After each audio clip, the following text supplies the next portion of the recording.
감사합니다. 오늘 맥주 감사주일을 맞았습니다. 맥주 감사주일은 단순히 보리 수확에 관련된 감사의 절기라기보다 뭐라겠죠? 한 해의 절반을 보내고 지난 반년 동안 하나님 베풀어 주신 은혜에 감사하는 절기라고 했습니다. 또 나머지 반년 살아갈 때도 다짐을 하고 하나님의 은혜를 구하는 그런 절기입니다. 출애굽기를 강해하면서 하나님을 섬긴다는 것이 구체적으로 무엇인가? 바로 절기를 지키는 것이 하나님을 섬기는 것이다 라고 배웠습니다. 기억나시죠? 또 이때의 절기는 어떤 절기인가? 안식일이 가장 기본이다 이렇게 배웠습니다. 지금 우리가 드리는 이 예배에는 성전시대 이스라엘에서 그 뿌리를 찾을 수 있습니다. 이스라엘의 제사법에서 그 원리가 담겨 있다는 것입니다. 그래서 오늘날 신앙생활에서 정해진 예배 시간을 작정하여 드리는 것, 이것이 가장 기본적인 성도의 모습이라 하겠습니다. 성도는 이러한 정해진 예배만이 아니라 삶 전체에서 온전한 예배자가 되어야 합니다. 아멘. 여러분, 예수 믿고 변화되면 가장 먼저 무엇이 바뀌는가? 보라보는 눈이 바뀝니다. 그렇죠. 눈이 바뀌니까 어떻습니까? 입에서 나오는 말도 바뀝니다. 똑같은 일이라도 믿음의 눈으로 보니까 완전히 달라지더라는 것입니다. 일체유심조 말 많이 들어보셨죠? 세상 만사가 다 마음먹기에 달렸다고 하지 않습니까? 예수를 믿고 겉으로 드러나는 가장 큰 변화, 그 사람의 말이 변하더라는 것입니다. 여러분, 인간이 사용하는 말 중에 감사하다라는 말보다 위대하고 복된 것은 없습니다. 그렇지 않습니까? 특히 참된 성도라면 언행에서 하나님께 감사와 감동이 넘쳐야 합니다. 그냥 밍밍하게 사는 것이 아니라 감동이 있는 삶. 그렇다고 인생이 항상 좋은 일만 있습니까? 팍팍하고 힘들고 속상한 일 많습니다. 그런 인생에서도 성도는 자신의 모든 삶이 다 의미가 있고 가치가 있다고 고백합니다. 고난도 유익이라고 말합니다. 그것이 바로 예수 믿고 변화된 성도의 모습임을 믿으시기 바랍니다. 그렇게 마음의 변화를 체험하고 삶이 조금씩 바뀌면 어쩐다고요? 입에서 감사의 말이 많아집니다.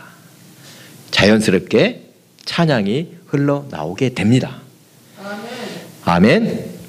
여러분, 우리의 입에서 나오는 감사의 말, 또 하나님의 찬양하는 말, 하나님 찬양합니다 이 말이 하나님 감사합니다 말만 한마디만 하면 다 끝난다는 말입니다. 아멘. 감사가 곧 찬양이고 하나님께서 이것을 똑같이 인정해 주신다는 것입니다. 그러니까 나는 교회 다닌 지 얼마 안 돼갖고 아이고 하나님 어떻게 섬길 줄도 모르고 찬양도 몰라요. 그럴 때는 어떻게 하라고요? 뭔 말만 하면 된다고요? 하나님 감사합니다. 늘 감사합니다. 이 말만 하면 하나님이 그래 네가 나를 찬양하는구나 인정해 주신다는 것입니다. 여러분, 시편에서 자주 등장합니다. 내 영혼아 여호와를 송축하라, 여호와께 감사하라. 이 구절에 잘 나타나듯이 찬양하라, 이것과 감사라는 것은 같은 뜻으로 쓰인다. 데살로니가 전서 5장 16절 18절 항상 기뻐하라, 쉬지 말고 기도하라, 범사에 감사하라. 이는 그리스도 예수 안에서 너희를 향하신 하나님의 뜻이니라. 감사를 강조하십니다. 성도의 입술은 항상 감사와 찬양으로 가득해야 합니다. 그렇게 감사하고 하나님을 찬양하는 것이 성도의 도리, 성도의 자세라는 것입니다. 그러니까 극단적으로 말하면 좀 지나친 말입니다만 감사가 없으면 성도가 기다 아니다. 감사가 없으면 성도가 아니라고 할 것입니다.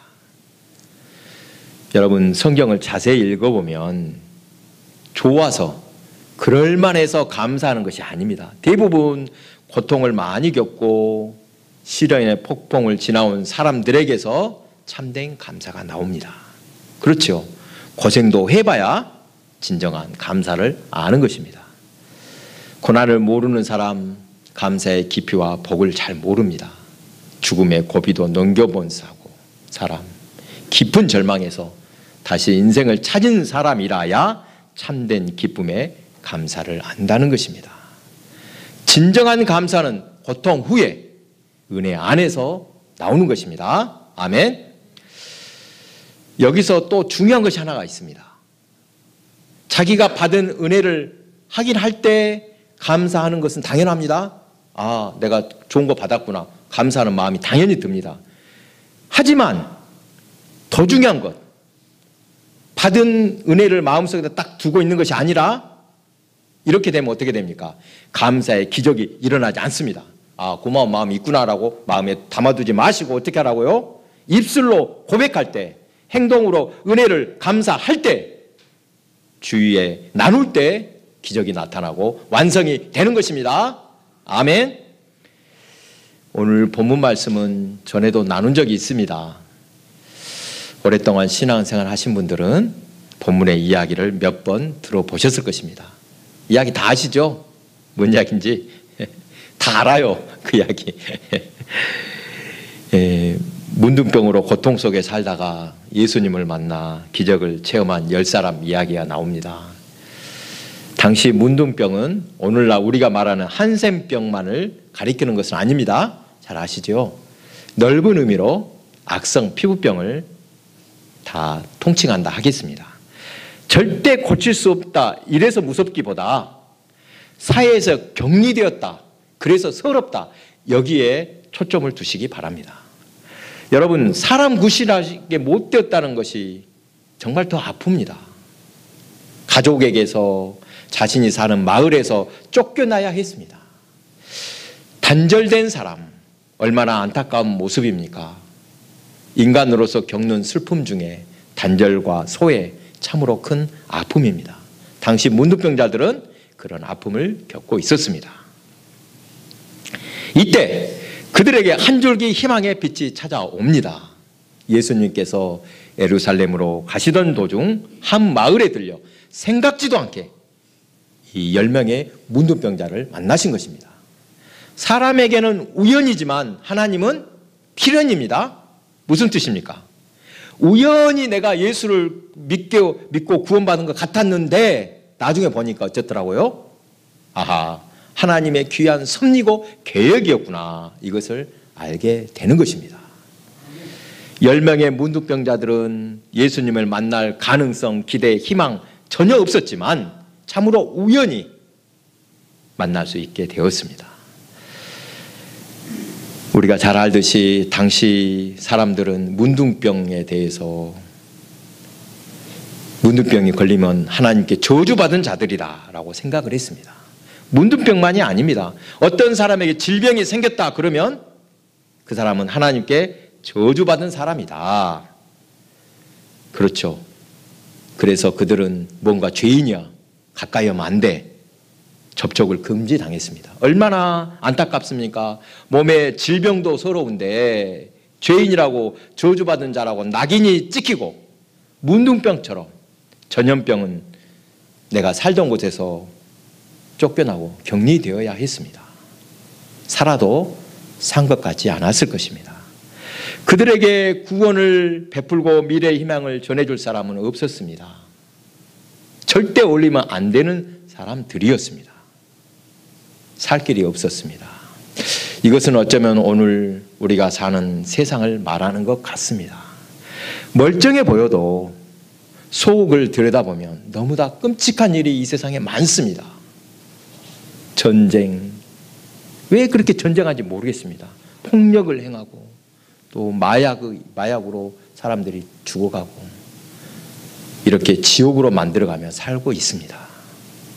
특히 힘없는 소수, 그 소수자들을 끝없이 따돌리고 혐오하는 모습, 그리스도의 이름을 걸고 절대 그런 행위를 하면 안 될 것입니다.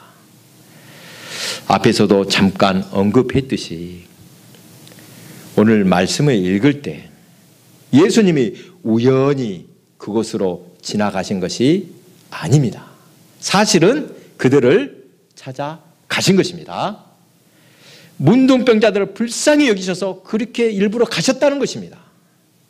하나님의 자비와 긍휼을 우리 주님께서 보여주십니다. 문둥병자 10사람이 예수님을 만난 것이 아니라 예수님이 찾아가셨습니다. 그러나 그들은 예수님께 가까이 갈 수가 없었습니다. 그래서 어떻게 했다고요? 다만 멀리 서서 소리 질렀습니다. 예수 선생님이요, 우리를 불쌍히 여기소서. 그들은 예수님의 그림자라도 밟고 싶은 심정으로 목소리를 높였을 것입니다. 그들도 예수님을 만나서 치유받았던 사람들 이야기를 알고 있었을 것입니다. 당시에 병든 자, 귀신 들린다, 또 중풍병자들 예수님을 만나 고침받았다더라 소문이 돌고 있었습니다. 예루살렘과 유대와 요단강 건너편까지 예수님의 소문이 널리 퍼져 있었습니다. 특히 예수님께서 소경의 눈을 뜨게 하셨다더라. 세상에. 귀머거리 귀를 열게 하셨다. 안진뱅이를 일으키셨다. 무엇보다 문둥병자 고치셨더라. 이 소문이 파다했습니다. 10명의 문둥병자들은 예수님의 그림자라도 만져봤으면 좋겠다고 그렇게 소망했을 것입니다. 그러다가 예수님을 만나는 순간 그들은 소리쳤습니다. 이 때를 놓치면 절대 안 됩니다. 아마 그들은 그들의 부르짖는 소리가 절규에 가까웠을 것입니다. 처절했을 것입니다. 수단과 방법 안 가리고 그들의 간절한 마음을 예수님께 포인했을 것입니다. 예수 선생이여 우리를 불쌍히 여기소서. 목이 터지도록 소리쳤을 것입니다. 그때 14절을 보십시오. 보시고 이르시되 할렐루야. 전에는 아무 생각 없이 그냥 읽었습니다. 보시고 이르시되. 설교를 준비하면서 보시고 이르시되, 이 구절이 어쩌면 이렇게 은혜가 될까? 예수님이 즉각 응답하셨다는 뜻입니다. 간결한 설명이 오히려 더 은혜롭습니다. 예수께서 불쌍히 여겨달라고 소리치는 문둥자를 보시고 그냥 지나치지 못하셨습니다. 보시고 가라사대 가서 제사장들에게 너희 몸을 보이라 하셨더니 저희가 가다가 깨끗함을 받은지라. 10명의 문둥병자들은 한참 길을 가다가 자기 몸이 나은 것을 확인했습니다. 그러나 이미 언제부터 치료가 시작이 되었습니까? 예수님이 말씀하신 순간에 이미 치유가 일어났던 것입니다. 하나님께서 작정하시면 하면 어떤 기적이라도 일어날 줄 믿으시기 바랍니다. 10명의 문둥병자가 모두 다 깨끗함을 받았습니다. 그렇게 끝나는 줄 알았는데 오늘 본문 말씀이 우리에게 주시는 교훈, 이후부터 진짜 시작이 됩니다. 10명 중 1명은 자기 몸이 깨끗해진 것을 알고 제사장에 달려가던 길을 돌이켜 예수님께 먼저 감사 인사를 드리러 왔습니다. 나머지 9명은 어서 제사장에 가서 몸을 보이고 깨끗해졌다 판정을 받자 그러면서 달려갔을 것입니다. 레위기 강의하면서 배웠습니다. 문둥병에서 자유롭게 되려면 반드시 어떻게 해야 됩니까? 다 나섰네. 끝난 게 아니죠. 제사장이 선포해 줘야만 합니다. 제사장의 선포가 있어야 하는 것입니다. 자기 마음대로 됐다고 할 것이 아니라 제사장이 보이고 됐다라고 할 때 깨끗해지는 것입니다. 지금 나머지 9명이 제사장에 먼저 보이려고 하는 것 율법적으로 옳은 일입니까? 틀린 일입니까? 당연히 그렇게 해야 됩니다. 나머지 한 사람이 사실은 이 율법을 어기고 있는 것입니다. 무슨 말씀인지 이해가 되셨죠? 하나님의 말씀을 알면 알수록 심오합니다. 옛날에는 당연히 제사장에게 가려다가 돌아오는 한 사람만 선한 사람, 이 사람은 옳은 사람이고 나머지 9사람은 잘못된 사람, 경우를 모르는 사람, 나쁜 사람이라고 여겼습니다. 그런데 율법적으로 따지니까 어때요? 오히려 한 사람이 지금 얼른 가지 않은 제사장이 안 간 사람이 잘못됐습니다.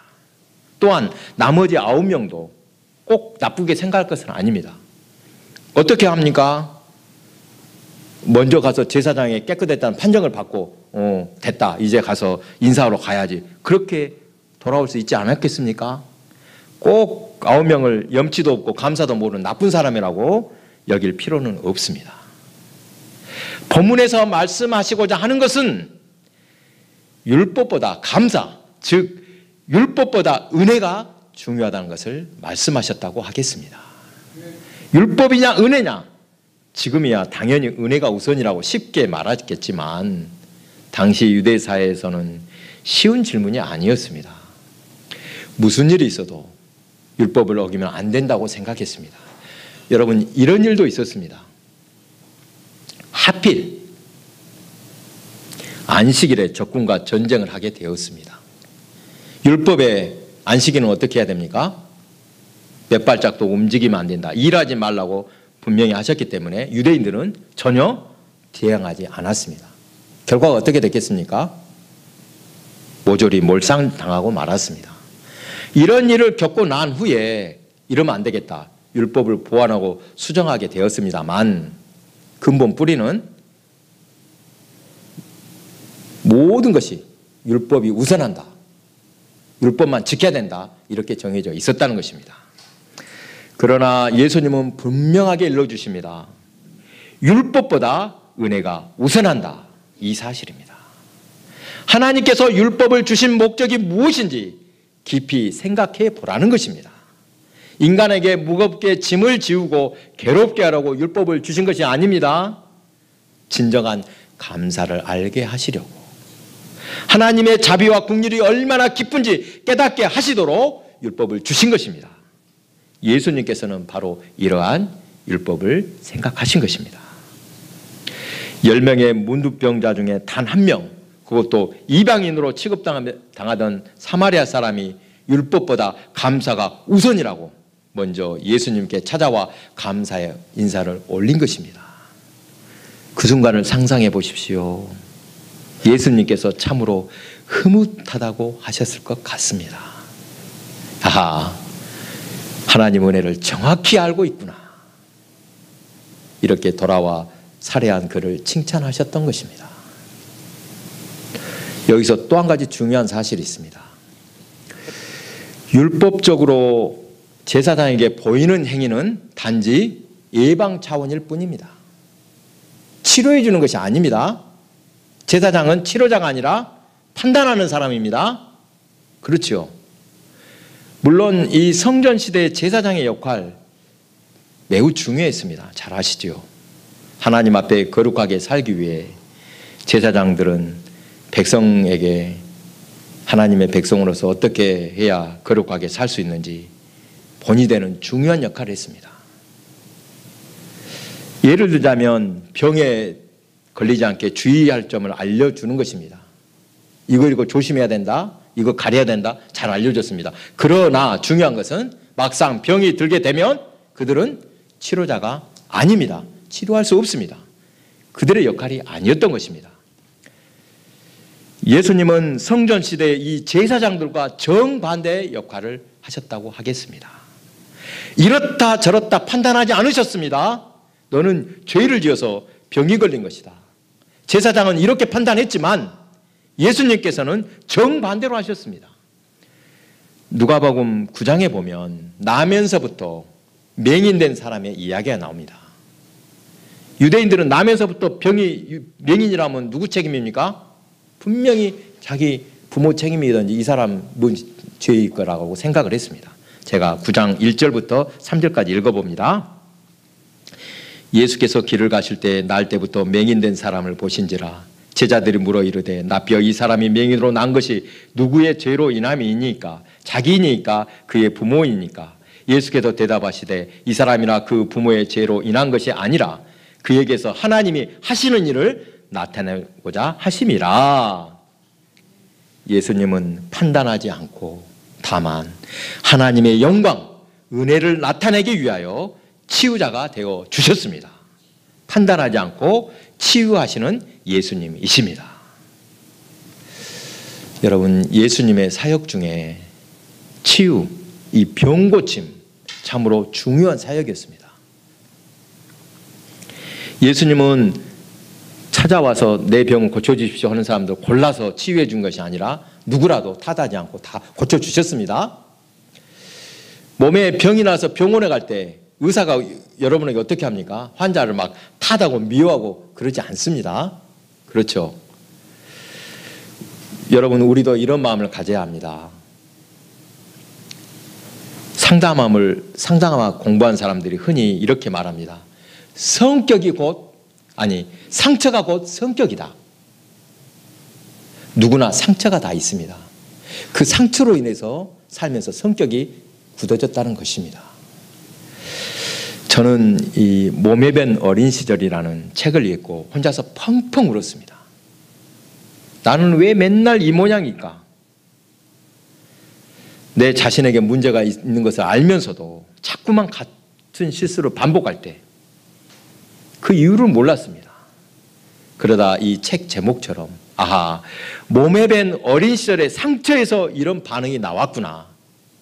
이것이 여기가 뿌리가 있구나라는 것을 깨닫게 되었습니다. 그리고 스스로 위로했습니다. 괜찮아. 네 잘못 아니야. 하나님은 그래도 너를 사랑하신단다. 제가 이런 스스로의 치유의 경험을 한 후에 사람들을 대하는 것이 조금 달라졌습니다. 다른 사람을 이런 마음으로 여러분 대하시기 바랍니다. 아, 저 사람이 뭔가 상처가 있구나. 오히려 측은히 여기는 마음으로, 치유자의 마음으로 대하시기 바랍니다. 사랑하는 교회 여러분, 오늘 맥주 감사주의를 맞아 마음에 감사한 것을 꼭 행동으로 표현해 보시기 바랍니다. 그림의 떡이 무엇입니까? 아무리 좋아도 먹을 수 없는 떡, 그림의 떡입니다. 입으로만 공치사를 남발하면 무슨 소용입니까? 입으로만 밥은 먹었어? 이렇게 묻고 말면 무슨 소용입니까? 밥 굶는 이에게 다른 말 필요치 않습니다. 어떻게 해야 되겠습니까? 따뜻한 밥 한 공기 대접하는 것이 100마디 말보다 낫습니다. 지난 반년 동안 하나님께서 은혜를 베풀어 주셨다고 마음으로 감사했다면 그것을 적극적으로 표현하시기 바랍니다. 오늘 당장 실천해 보시기 바랍니다. 자주 말씀드립니다만 하나님의 은혜는 공짜입니까? 아닙니까? 다 공짜로 알고 있지만 사실은 공짜가 아니더라고 있습니다. 왜요?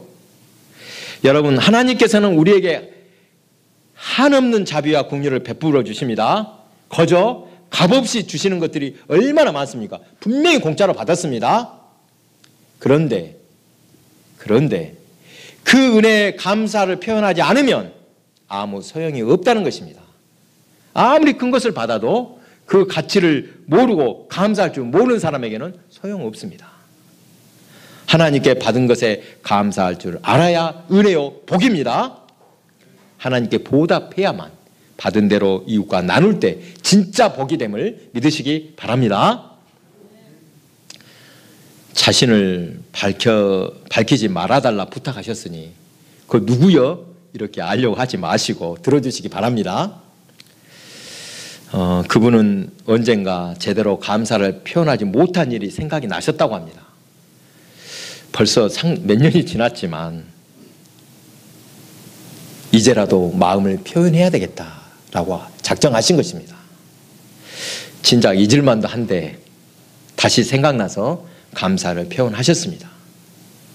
이것이 은혜 아니겠습니까? 별일 아닌 것 같으나 그분의 마음에 성령님이 감동을 주시니까 가능한 일입니다. 하나님께서 그분의 마음을 만져주시니까 그 생각도 들었습니다. 이것이 은혜가 아니겠습니까? 아멘. 여러분, 감사를 알기 때문에 우리는 성도입니다. 아멘. 감사해야만 성도입니다. 감사는 마음으로만이 아니라 적극적으로 표현해야 합니다. 아멘. 감사할 때 치유도 일어납니다. 놀라운 기적, 감사와 은혜가 충만한 맥주 감사주일 보내시기 바랍니다.